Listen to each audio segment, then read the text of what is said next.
So now let's see how we can utilize the sat versus sat curve, that is saturation versus saturation curve inside of Davinci Resolve.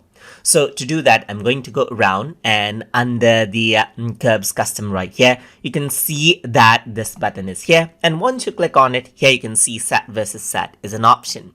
Once you go around, you can see the range of darkness to lightness right here. And where the color lies. Over here you can see on the darkermost spot right here, the more color lies right here. So these are the more saturated areas, as you can see.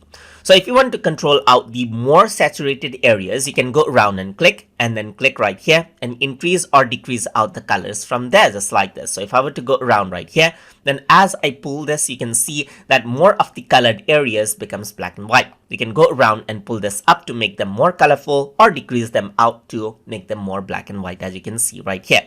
So depending on the brightness level, so you can see that this is the darker areas which are more saturated. You can go around and click to actually take let's say sample right there, and then you can see that you can decrease and increase the saturation of those areas. Or you can go around over here, and if I were to click, you can see that this is the particular area. You can go around, control out the saturation of the brighter areas right here. So I want to decrease the let's say the colors from the rock. So you can go around and click on that area and then just go around, decrease the color from that area. You can go around over here just like this, and then you can increase out the color according to how you want as well.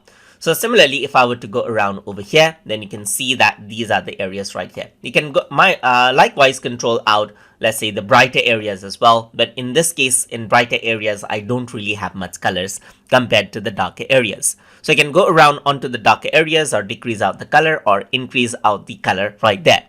And that is how you can control out the saturation from the brightness level over here, as you can see, by using sat versus sat curves inside of Davinci Resolve. So hope you guys learned something as always. And as always, please like, comment, share, and subscribe.